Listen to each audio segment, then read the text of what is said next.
अन्य भक्ति ही है। और भक्ति का मैं समझता हूँ कि जितनी भी चीज़ें हैं उन सभी चीज़ों को प्रभु रूप ही देखना चाहिए। वही भक्ति का सुगम मार्ग है। चाहे कुत्ता हो, बिल्ली हो, कुर्सी हो, ये हो, सबको प्रभु ही अगर मान लेंगे तो ही जाके वह सफल होगा, तभी अनन्यता आएगी, नहीं तो अनन्यता नहीं आएगी। नहीं तो फिर वो एक दर्शन की बात हो जाएगी, फिर बातचीत करने का विषय हो जाएगा, भाव का विषय नहीं रहेगा। जी। और भाव का विषय नहीं रहेगा तो फिर जो है वो ज्ञान नहीं आएगा। बात से परम ज्ञान नहीं कभी उपलब्ध हो सकता है। बात से और पढ़ने से तो सब जानते हैं कि अनन्य भक्त बनो, लेकिन कैसे बन जाएं? यही तो मैं कह रहा हूँ। सभी को जो ईश्वर रूप से समझेगा और सभी की सेवा करेगा, सभी के प्रति करुणावान होगा, सभी के प्रति दया भावना होनी चाहिए और सहयोग की भावना, प्रेम की भावना होनी चाहिए। जी हाँ, वह ही एकमात्र है। कुर्सी को भी अगर हम वो रखते हैं तो कुर्सी को भी प्रभु रूप ही देखें और उसको उठा करके बड़ा प्रेम से रखें। जी। ये नहीं कि उठा के पटक दिए उसको। दरवाज़ा भी है तो उसको प्रेम से खोलें, प्रभु रूप से समझ करके। भोजन को भी हम भजन बना सकते हैं, जब उसको प्रेम से खाएंगे कि ये प्रभु का ही समर्पण है। प्रभु को ही मैं खा रहा हूँ, प्रभु के लिए ही खा रहा हूँ, प्रभु मैं ही खा रहा हूँ। तो प्रभु को तो इस देखने की बात अभी छोड़ दीजिए, देखना तो दूर की बात है।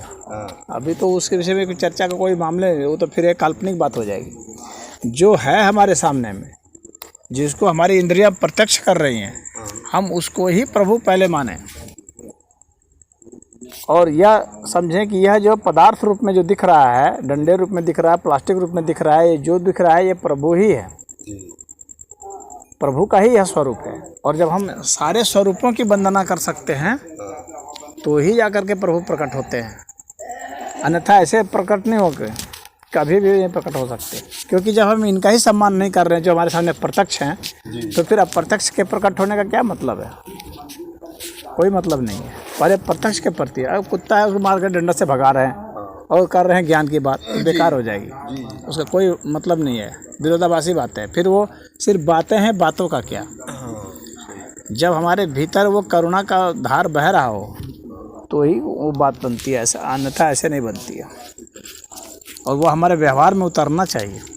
अच्छा, हम लोगों के हिंदू धर्म में शास्त्र में एक बात आई है, योग की वृत्ति निरोध, इसकी वृत्तियों का निरोध हो जाना है ईश्वर से योग।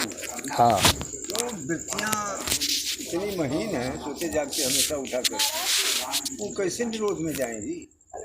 अच्छा ठीक है, बात करते हैं। योग का विषय है वो, अभी बात करते हैं। चाहे योग की धारा हो, चाहे कर्म की बात हो, निष्काम कर्म की बात हो,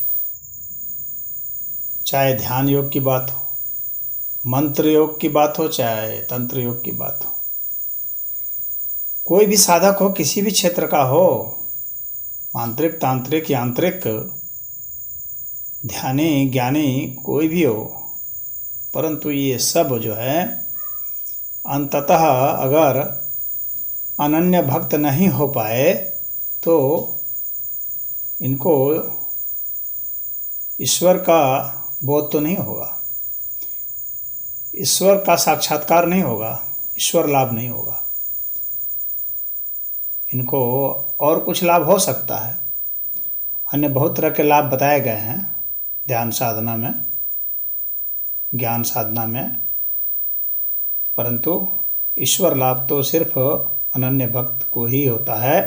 तो इनको अंततः अनन्य भक्त में अपने को विकसित कर लेना है, अनन्य भक्त बन जाना है, तभी ईश्वर लाभ संभव है। एकमात्र रास्ता ईश्वर लाभ का अनन्य भक्ति या कुछ भी नहीं।